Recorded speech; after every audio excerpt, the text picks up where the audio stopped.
പത്തരമാറ്റിലാണെങ്കിൽ നമുക്ക് കാണാനായിട്ട് സാധിക്കുന്നത് നമ്മുടെ അനിയുടെ വിവാഹ ബന്ധം.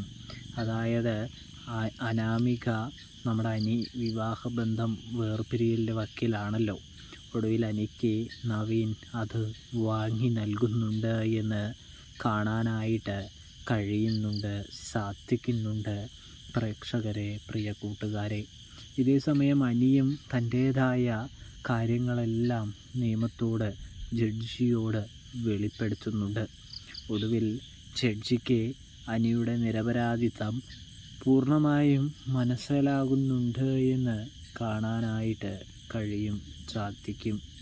അതുകൊണ്ട് തന്നെ ജഡ്ജിയാണെങ്കിൽ അനിയോട് പറയുന്നുണ്ട്, നിങ്ങളുടെ ഭാഗത്തും ശരിയുള്ളത് കൊണ്ട് തന്നെ നിങ്ങൾക്ക് സുഖമായിട്ട് തന്നെ ഈ വിവാഹബന്ധം വേർപ്പെടുത്താൻ കഴിയുമെന്ന് പറയുന്നു.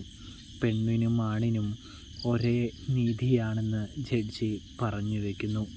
ഒടുവിൽ നമ്മുടെ അനാമികയെയും അനിയെയും രണ്ടാക്കിക്കൊണ്ടുള്ള വിധി ജഡ്ജി ഒപ്പുവെക്കുകയാണ് എന്ന് കാണാൻ സാധിക്കുന്നു. ഒടുവിൽ വിജയശ്രീ ലാളിതനായി നമ്മുടെ നവീൻ്റെ പിന്നാലെ അനി കോടതിയിൽ നിന്നും പുറത്തിറങ്ങി.